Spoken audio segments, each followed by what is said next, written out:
आज हरियाणा प्रदेश जिसमें 70% यहाँ की पॉपुलेशन कृषि पर आश्रित है और यहाँ किसान और किसानी से जुड़े हुए खेतिहर मजदूर, आड़ती, किसान के व्यवसाय से जुड़े हुए लोग की परसेंटेज 70% है और ये 70% की पॉपुलेशन लगभग 80 विधायकों को अपना कीमती वोट देकर विधानसभा में अपना वकील बनाकर देती है। लेकिन आज ये बड़े दुर्भाग्य की बात है कि उस किसान के साथ कितना बड़ा धोखा और अन्याय कर रहे हैं हमारे यहाँ के नेता, सत्ता पक्ष और विपक्ष और जो बड़े बड़ी पार्टियों के नेता हैं, जो अपने आप को किसान पुत्र, धरती पुत्र और इस एग्रीकल्चर बेस्ड हरियाणा के अपने आप को नेता बोलने का काम करते हैं। वो एक शब्द भी जो 3 अध्यादेश इस किसान की बर्बादी वाले हैं जो अभी आए हैं, उनके ऊपर एक शब्द भी विधानसभा में बोलने की हिम्मत नहीं कर पाए और किस प्रकार का एक फिक्सिंग मैच वहाँ पर देखने को मिला। आज पूरे प्रदेश का किसान बहुत ही निराश और ठगा हुआ महसूस कर रहा है। लेकिन मैं आप मीडिया के साथियों से के माध्यम से बताना चाहता हूँ, इस अंधी बहरी सरकार को सचेत करना चाहता हूँ और उन विपक्ष के नेताओं को कि ये हरियाणा प्रदेश का किसान अब सड़कों पर उतरने के लिए तैयार है और एक बहुत बड़ा आंदोलन इस प्रदेश में किसान 36 बिरादरी के लोगों के द्वारा, किसान के व्यवसाय से जुड़े खेतिहर मजदूर के द्वारा, जो इस खेती के व्यवसाय से जुड़े हुए आड़ती और अन्य व्यापारियों के द्वारा एक बहुत बड़ा आंदोलन इस प्रदेश में, इस प्रदेश के किसान को हम मरने नहीं देंगे और मैं इसके लिए अपना तन मन धन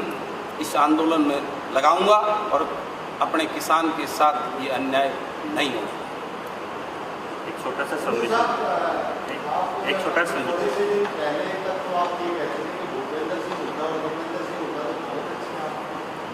देखिए, बड़े होने के नाते मैं उनके प्रति एक आदर भाव की बात करता था। अच्छे बुरे का सर्टिफिकेट तो जनता को देना है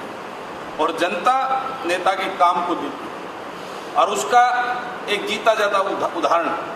इस सत्र में देखने को आपको मिलेगा कि किस प्रकार की चिंता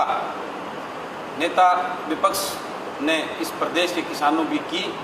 और किस प्रकार एक शब्द भी ना बोलकर वो सदन को छोड़ के बाहर चले गए। किस प्रकार उन्होंने जो है ना बड़े बड़े बिल्डरों के बिलों को उसमें बिजनेस एडवाइजरी कमेटी में उसको अप्रूव किया और किसान के जो अध्यादेश जो बिल था उसको वहाँ रिजेक्ट करा, चर्चा में ना लाने के लिए उसमें साइन किए। ये उनका जो है ना किसान के प्रति प्यार और उसकी जिम्मेवारी, इसको किसान पुत्र कहते हैं, बड़ी बड़ी बात को वो सामने दर्शाता है। मुझे कहने की जरूरत है इस मैच फिक्सिंग का कारण आप सब जानते हैं। जिस प्रकार के उनके कार्यकाल के जो कर्मकांड है, जिन पे जो है ना सीबीआई जांच और इंक्वायरी और एफआईआर हो चुकी है, इसलिए आज उनका रिमोट कंट्रोल खट्टर साहब के पास है। वो जिस प्रकार उस रिमोट को दबाएंगे, जिस प्रकार उसको चलाएंगे वो ऐसे ही चलेगा और ये बिल्कुल इस विधानसभा सत्र में ये बिल्कुल सबके सामने आ चुका है। लेकिन मैं आपसे मीडिया के माध्यम से पूरे प्रदेशवासियों को कहना चाहता हूँ, अगला सत्र जब भी डेट आएगी, सबसे पहले अगर वहाँ कोई चर्चा होगी तो किसान के मुद्दों पर होगी। अदरवाइज मैं अकेला ही 100 के बराबर पढ़ के मैं इस सत्र को चलने नहीं दूंगा। मैं आप सबके लिए चैलेंज करता हूँ। क्या